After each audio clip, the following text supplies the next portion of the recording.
Yeah, I noticed around 2017, after living in the area, about 2 years after I started developing weird abnormal rashes around my belly button, armpit area that I struggled with for many years, just trying to. It was something that would come and go, sometimes worse than others, but just same abnormal rash. Okay. Now, obviously, I know that you've even testified in front of at the state house and to others, and you've been featured on different news outlets. But let's say you or I discovered a well, and I think it's fair to say everybody has um, their own story of friends or family or themselves with autoimmune, cancer, rashes. What was your first step? How did you find out that this was a thing around you? Just with the knowledge I had prior, I noticed a lot of illnesses around my home and in my area to where I just made assumptions that people were on drugs and things of that nature. What really led me on, I guess, as you would say, going down the rabbit hole Mm-hmm. was when this was first identified, I was told that it was only methane leaking.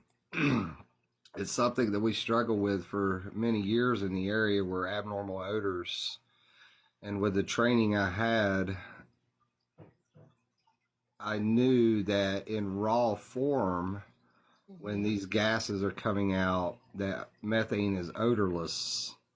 So I was immediately on this goose chase to find out what I was smelling, if the Okay. methane was odorless.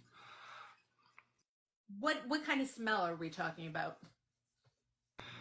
The one smell that I experienced the most throughout the years was a very heavy odor of what I thought was natural gas.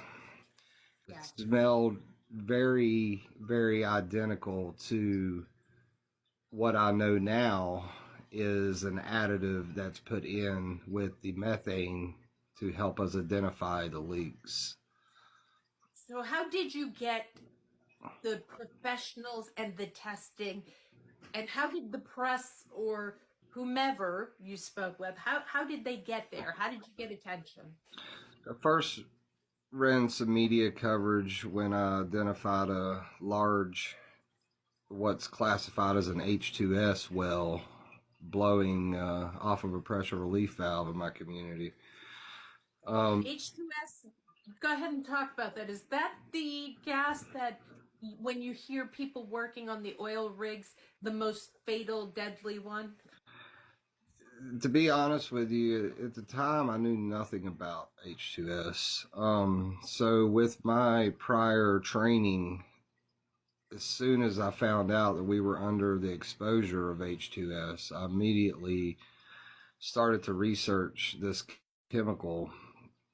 And one thing that was very alarming for me was something that is hard to understand is some chemicals are heavier than others in our Mm-hmm. atmosphere. So this So to sink well, to the bottom uh, and maybe basements of homes? correct, basements of homes, low lying, low vented areas.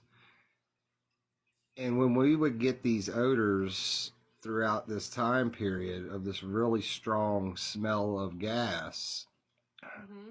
the general complaints and areas we would smell it would be, now that the well was identified, was from the well down our valley.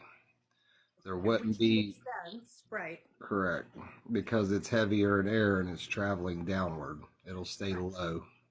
If I may for 1 second, because I see the chat going, and we've got a good crowd. We've got over 1,000 in here right now. This is not just a West Virginia issue. I'm going to share a graphic. All all the states and Canada as well have their own abandoned or orphaned wells. Some have a few hundred, some have a few 100,000. So continue on, David.